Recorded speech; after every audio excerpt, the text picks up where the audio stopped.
Ohayo gozaimasu. Ayan po, minasan. Si Daddy po, pagkagising sa umaga, ang kanyang daily routine ay pinalalakad po namin sa dito, sa labas po ng aming bahay, sa bakuran, hanggang po saan po siya abutin ng kanyang pagod.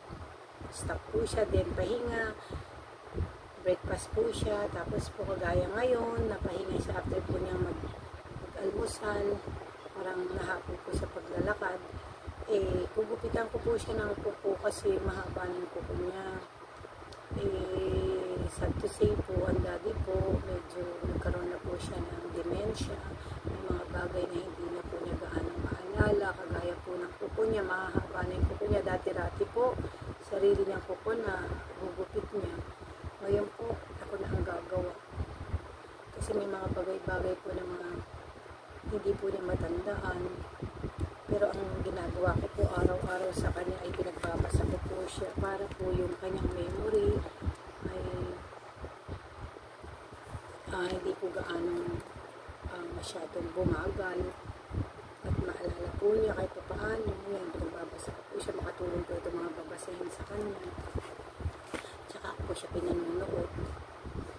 Kaya ang ganyan lang po yung daily routine ng Daddy.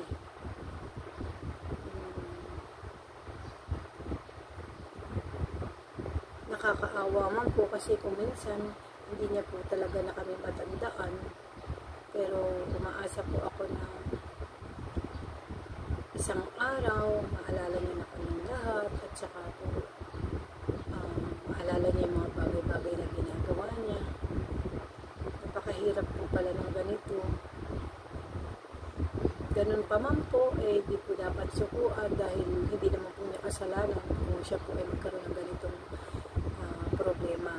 Kung totoo po, napakabata pa ni Daddy para magkaroon po siya ng ganitong problema. 77 po si Daddy nung nakaraang October 29. Nakakalungkot mo pong sabihin, sarili man po niyang birthday at edad, hindi na nga po niya matanda. Sana po, bigyan pa ng Panginoong Diyos ng marinaw na pag-iisip para makasama po namin ang Daddy sa mga ginagawa namin sa pang-araw-araw, sa paglumalabas kami, kapag po may mga gusto siyang gawin, naalala po niya. Dati po nakakapag-drive pa siya, ngayon talagang hindi na po. Inaalagaan na po siyang talaga, nililiguan ko na po siya, kaya nakatulog po siya.